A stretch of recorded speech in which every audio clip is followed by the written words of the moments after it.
आज के दो महत्वपूर्ण प्रश्नों पर आज हम चर्चा करेंगे। एक, समास किसे कहते हैं। दो, अव्ययभाव समास किसे कहते हैं। और आज का वीडियो आप जरूर देखें, पूरा देखें। आज का वीडियो अगर आपने मिस कर दिया तो बहुत इंपॉर्टेंट चीज आप मिस कर जाएंगे। तो पहला प्रश्न, समास किसे कहते हैं। दो शब्दों के मेल को समास कहते हैं। दूसरा प्रश्न था कि अव्ययभाव किसे कहते हैं। उपसर्ग मिल जाए, जहां उपसर्ग मिल जाए उसे अव्ययभाव कहते हैं। और एक बात और अच्छे से समझाना चाह रही हूं, वो ये कि जब अव्यय किसी शब्द से पहले लग जाए तो उसे उपसर्ग कहते हैं। तो ये तीनों ही तालमेल एक दूसरे के साथ कैसे हैं, ये आज हम बात करेंगे। इस पर डिटेल में बात करेंगे, तो देखते रहिए, पूरा वीडियो देखें बिना स्किप किए। आज मैं आपको एक ऐसी बात बताने वाली हूँ जो आपने कभी बुक में भी नहीं पढ़ी होगी, ना ही किसी से सुनी होगी, ना ही किसी ने आपको ये बात बताई होगी। जो मैं आज बताने वाली हूँ, आज आप बहुत ध्यान से मेरा वीडियो देखें, क्योंकि ये वाली जो बात है जो मैं बताने रही हूँ, जो तथ्य है वो को बुक्स में ही नहीं मिलेगा, ना ही आपने कहीं सुना होगा। तो आज मैं आपके सामने अव्यय और अव्ययभाव के बारे में बात करूंगी। तो शुरू कर लेते हैं आज की क्लास अरुणा कालिया के साथ। और आप जल्दी से सब्सक्राइब कर दें, लाइक करना ना भूलें और शेयर करना ना भूलें। तो शुरू करते हैं आज की क्लास। अव्यय और अव्ययभाव समास क्या है। अव्यय और अव्ययभाव समास का जो तालमेल है, आज मैं इसके बारे में बहुत ही आसानी से और डिटेल में बताऊंगी, जो आपको पल भर में जो ये बात अगर समझ में आ गई तो आपके ये वाले प्रश्न कभी भी गलत नहीं होंगे, क्योंकि ये अव्यय और अव्ययभाव के बीच में जो तालमेल है ये आप किसी ने नहीं बताया होगा, जो मैं आज बताने वाली हूँ। अव्यय जो है, अव्यय या उपसर्ग दोनों एक ही बात है। अव्यय या उपसर्ग, उपसर्ग में सिर्फ इतना अंतर है कि जब वो किसी शब्द से पहले लगते हैं तो वो उपसर्ग कहलाते हैं, और अगर अलग पड़े हैं तो वो अव्यय कहलाते हैं। सिर्फ इतना सा अंतर है। अव्यय और उपसर्ग दोनों ही एक सिक्के के पहलू है, एक तरह से ये समझ लो। अगर किसी शब्द से पहले लग गए तो उपसर्ग, अगर वो अकेले हैं, अकेला उपसर्ग रखा हुआ है तो वो अव्यय है।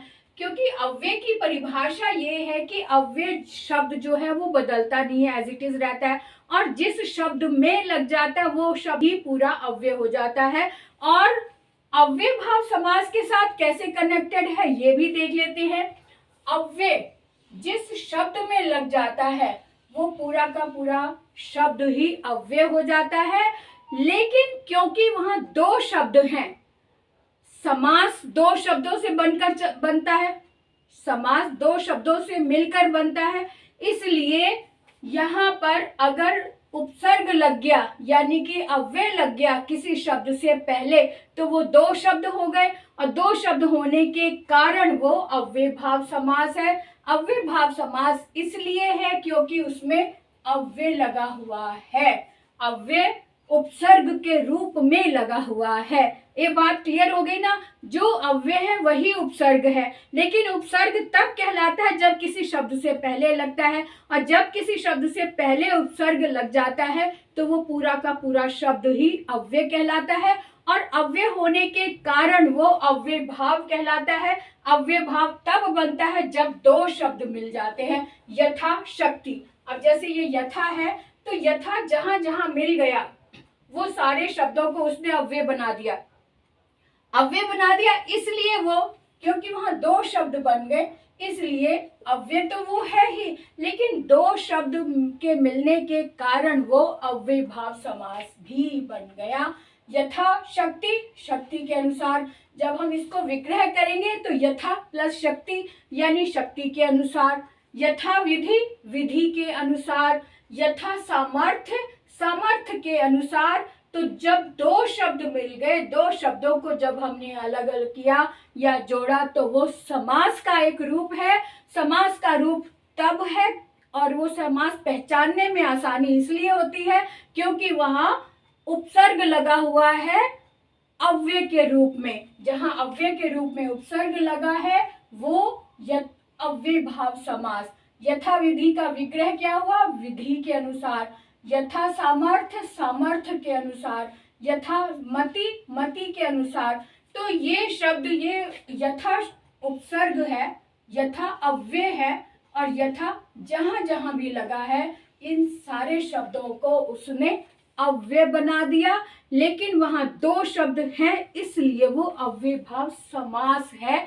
ये छोटी सी बात आप समझ लो तो आपका समास वाला जो रूप है वो कभी भी नहीं गलत होगा, क्योंकि उसमें एक भाग यानी कि प्रथम भाग उसमें उपसर्ग लगा हुआ है। उपसर्ग जो है वो अव्यय है। उपसर्ग या अव्यय, अव्यय या उपसर्ग एक ही बात है। दोनों बात हुई ना आसान?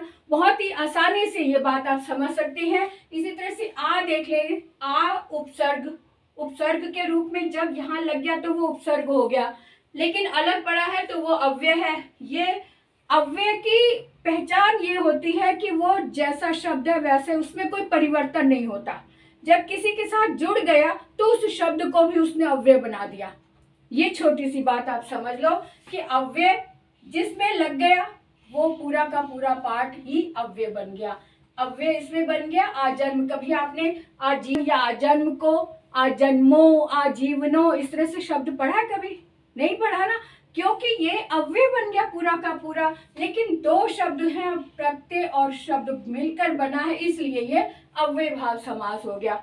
अब यहाँ भी आमरण मृत्यु पर्यंत, आजन्म जन्म से लेकर आजीवन जीवन भर, आमरण मृत्यु पर्यंत।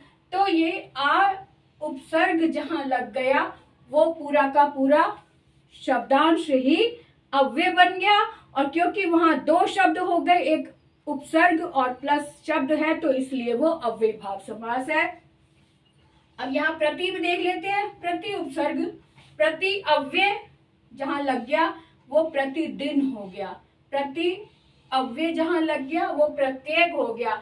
तो प्रति लगने के कारण पूरा का पूरा पाठ ही, पूरा का पूरा शब्दांश ही वो अव्यय बन गया। और अव्यय होने के कारण, क्योंकि यहाँ दो है, प्रति भी लगा और एक भी लगा, प्रति भी लगा दिन भी लगा, तो दो शब्दों के मिलने से समास बनता है। और समास का वो रूप अव्यय भाव इसलिए है क्योंकि वो पूरा उपसर्ग लगने के कारण वो पूरा का पूरा पाठ ही, पूरा का पूरा शब्दांश ही अव्यय है, इसलिए ये अव्यय भाव समास हो गया। है ना बात मैजिक वाली? अब इस बात को आप ध्यान से देखें, समझें, और कोई ना कोई दूसरा शब्द लिखकर मुझे कमेंट में जरूर बताएं कि इस शब्द में ये प्रत्यय लगाया, इस शब्द में ये उपसर्ग लगाया, तो ये शब्द भी क्या बन गया? अव्ययभाव समास बन गया। तो आज की वीडियो मैंने छोटी सी बनाई है क्योंकि ये छोटा सा जो कॉलम है इसे समझने की बात है, और ध्यान से सुनो, समझो और इसकी प्रैक्टिस करो। इसकी जगह अगर आपने एक बार अच्छे से सारे शब्दों को अपने हाथ से लिख लिया तो आप जीवन में कभी भी नहीं भूलेंगे। बस ये मेरा वादा है, अगर एक बार आप अपने हाथ से लिख कर देख लो। तो आज की बात यहीं रखते हैं और अगली वीडियो तक के लिए चलते हैं। Bye bye.